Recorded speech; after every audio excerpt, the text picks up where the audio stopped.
तो लास्ट जो हमारी वीडियो थी मास्टरमाइंड से रिलेटेड, जो मास्टरमाइंड पेपर सॉल्विंग चल रही थी हमारी, उसके अंदर हम अपनी लास्ट क्लास जो हमारी थी, लास्ट वीडियो, उसको हम क्वेश्चन नंबर 4 तक डील कर चुके थे। अब हम अगले की कैटेगरी की बात करते हैं। ईयरफोन का अगर आप लोग यूज़ करेंगे तो बेटर रहेगा और नॉइस की आपकी अच्छी क्वालिटी आ सकती है। अगली कैटेगरी जो हमारे पास अब क्वेश्चन है वो हमारे पास है फिफ्थ। वो कह रहा है, क्वेश्चन ये भी अच्छा है कि कॉपर, उसमें इसका एटॉमिक नंबर भी दे रखा है Z=29 को संक्रमण धातु क्यों माना जाता है। जो आपका कॉपर है, कॉपर आपको पता है कि कॉपर जो आपका है वो 29 होता है ठीक है जी। वो कह रहा है कि इसको जो है संक्रमण धातु क्यों माना जाता है। इसको क्यों जो है बहुत इंपॉर्टेंट क्वेश्चन है, क्यों संक्रमण धातु माना जाता है, संक्रमण धातु माना जाता है, माना जाता है। देखते हैं जरा इसका क्या आंसर हो सकता है, देखते हैं। सबसे पहले तो हम इसका विन्यास करते हैं। संक्रमण धातु वही होती हैं जिनके अंदर हमारा डी कक्षक में एक या एक से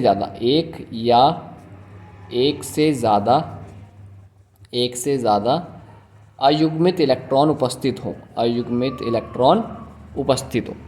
इलेक्ट्रॉन अगर एक या एक से ज़्यादा हमारे पास अयुग्मित इलेक्ट्रॉन वहाँ पर है तो वो संक्रमण धातु कहलाएगा, वरना वो नहीं कहलाएगा। इसका आंसर हमें CFT देती है, ठीक है। मैंने बताया भी था संक्रमण में वो कुछ CFT बनती है आपकी कुछ इस तरीके से। तो यहाँ से इलेक्ट्रॉन जो है जंप करके जाता है ऊपर, है ना, एनर्जी गेन करके, या फिर वो नीचे की तरफ आता है। तो ये संक्रमण वाला एक कैटेगरी में होता है। क्लियर होगी बात। तो वो कह रहा है कि भाई क्या कॉपर संक्रमण धातु है, और अगर है तो क्यों। देखते हैं जरा, पहले हम इसका विन्यास करते हैं। कॉपर एक अपवाद है, आपको पता है अपवाद केमिस्ट्री में इतने जल्दी नहीं होते, है ना, अपवाद लोग बना दिए जाते हैं। क्लियर है। कोई चीज़ अगर स्थायी होना चाह रही है तो वो कैसे अपवाद हो सकती है। क्लियर है। तो जब आप इसको अपनी ट्रिक से तोड़ते हो, जो मैंने आपको ट्रिक बता रखी है वो है हमारे पास 4s2 3d9। क्लियर हो गया ट्रिक से। बट ये ट्रिक यहाँ पर फेल है, क्यों? क्योंकि अगर एक इलेक्ट्रॉन के मूवमेंट से अगर ये इलेक्ट्रॉन यहाँ आ जाता है और डी कक्षक क्या होता है, स्थायी प्राप्त कर देता है, तो वो क्या है हमारे पास, वो हमारे पास जाएगा, वो इलेक्ट्रॉन मूवमेंट करेगा। तो इसकी वजह से यहाँ पे आता है 4s1 3d10। ये होती है कॉपर की जो असली विन्यास होता है वो ये होता है। क्लियर है। तो देख लेते हैं जरा, इस तरीके से बना दिया, 1 2 3 4 5 6 7 8 9 10। अब भाई जो हमारी ये स्टेटमेंट थी कि डी कक्षक में एक या एक से अधिक युग्मित इलेक्ट्रॉन होंगे तभी वो संक्रमण धातु है, बट भाई यहाँ पे तो सारे के सारे क्या हैं, भरे हुए हैं। अब इस केस में आप कैसे बताओगे कि ये एक संक्रमण धातु है, जबकि है, आंसर तो है। अब इसका आंसर देता है कि जब हम कॉपर की स्थायी इलेक्ट्रॉनिक विन्यास की तरफ जाते हैं, जब हम कॉपर की स्थायी इलेक्ट्रॉनिक विन्यास की तरफ जाते हैं तथा +2 ऑक्सीकरण अवस्था जो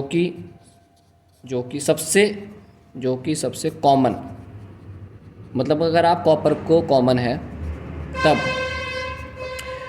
कॉपर की जो सबसे स्थायी ऑक्सीकरण संख्या है वो +2 है। मतलब आप अगर प्रकृति में कॉपर को ढूंढने निकलोगे तो वो +2 में मिलेगा आपको। क्लियर है। +2 का मतलब क्या होता है, 2 इलेक्ट्रॉनों का हटना।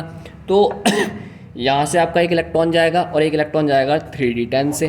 तो मतलब कि आपके पास जब कॉपर +2 होगा तो आपके पास इलेक्ट्रॉनिक विन्यास कुछ ऐसी आएगी।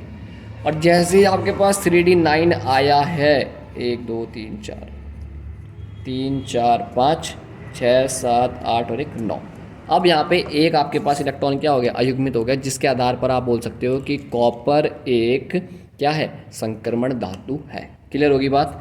तो ये इसके एक से ज़्यादा आंसर हो सकते हैं इस पॉइंट के, तो आप अपने अकॉर्डिंग अगर आपको इसका आंसर आता हो तो वो भी सही है, परंतु ये भी इसका आंसर सही हो सकता है क्या, कि कॉपर की जो ऑक्सीकरण अवस्था सबसे ज़्यादा स्थायी है वो कौन सी है, +2।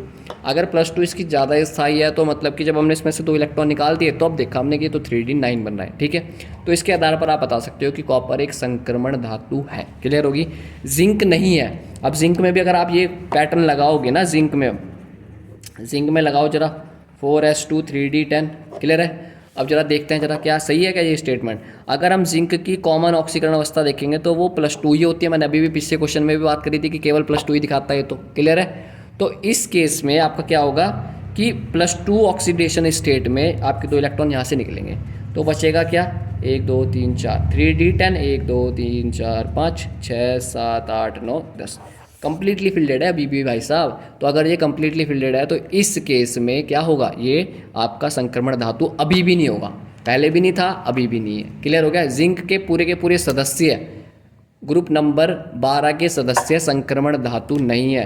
क्या बोला मैंने कि ग्रुप नंबर 12 के सदस्य संक्रमण तत्व नहीं होते, संक्रमण तत्व नहीं होते हैं। कारण क्या है, कारण है इनका डी ब्लॉक का पूरा भर जाना, डी ब्लॉक का पूरा भर जाना। क्लियर है। तो ये भी आपको एक पॉइंट याद रखना है। ठीक है जी, क्लियर हो गया जी। अब जो हमारा देखते हैं अगला क्वेश्चन क्या है। अगला क्वेश्चन है हमारे पास, छठा क्वेश्चन है, असम्मित कार्बन क्या होता है। असम्मित कार्बन हमारे पास क्या होता है, अब हमें ये यहाँ पे बताना है। असम्मित कार्बन लोगों को आधों को पता नहीं चलता कि असम्मित क्या हो गया, ठीक है, वो संतृप्त असंतृप्त में घूम जाते हैं। क्लियर है। तो आपको मैंने कहा है कि आपके पेपर दोनों ही मीडियम में आएंगे, और अगर आपके पेपर दोनों ही मीडियम में आने वाले हैं तो इस केस में आपको क्या करना है, आपको इंग्लिश में भी डील करना है, आपको दोनों के दोनों आपके पैटर्न में होंगे। क्लियर है। तो अभी ज़रा देख लेते हैं क्या है कहानी। तो असम्मित कार्बन जब आप देखोगे तो आपको वहाँ पे दिखेगा, इस वाले कार्बन को इंग्लिश में लिखा होगा कायरल कार्बन। अब बस कायरल कार्बन तो आप लोगों को पता ही है, असम्मित कार्बन बोलते हैं इसे, असम्मित कार्बन। अब क्या होता है कायरल कार्बन। कायरल कार्बन वो होता है ऐसा कार्बन जिसके चारों के चारों बॉन्डों पे, चारों के चारों बॉन्ड क्या हो, अलग अलग तत्वों या आइटम से जुड़े हुए हों, ए हो, बी हो, सी हो या फिर डी हो। इस तरीके के कार्बन को क्या बोला जाता है, कायरल कार्बन, जिसकी चारों संयुक्ताएं, चारों के चारों जो आपके पास बॉन्ड्स हैं वो अलग अलग तत्वों से सेटिस्फाई हो रहे हो। क्लियर होगी बात। तो ये हमारे पास हो गया। निम्नलिखित को क्षारीयता, अगला क्वेश्चन है हमारे पास, निम्नलिखित को क्षारीयता के बढ़ते क्रम में स्थापित कीजिए। सबसे पहले है हमारे पास NH3, फिर है C2H5NH2, फिर है हमारे पास C2H5 का होल ट्वाइस NH, और फिर है हमारे पास C2H5 का होल थ्राइस N। क्लियर है। ये हमारे पास क्वेश्चन है, वो कह रहा है कि इनको जो है इनकी क्षारीयता के बढ़ते क्रम में स्थापित करो कि सबसे ज़्यादा क्षारीय कौन है। ये इस तरीके का क्वेश्चन भी बहुत बार आया हुआ है। ठीक है।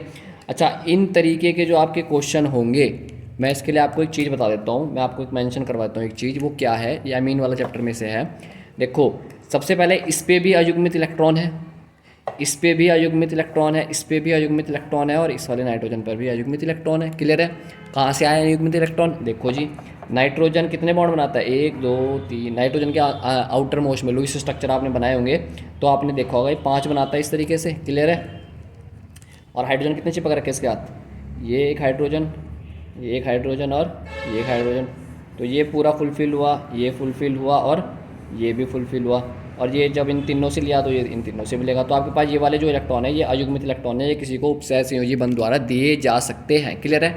तो ये वाली जो गुणधर्म है ये लुईस ने बताया था कि अगर इलेक्ट्रॉन देने की क्षमता है, अगर इलेक्ट्रॉन देने की क्षमता है, अगर इलेक्ट्रॉन देने की क्षमता है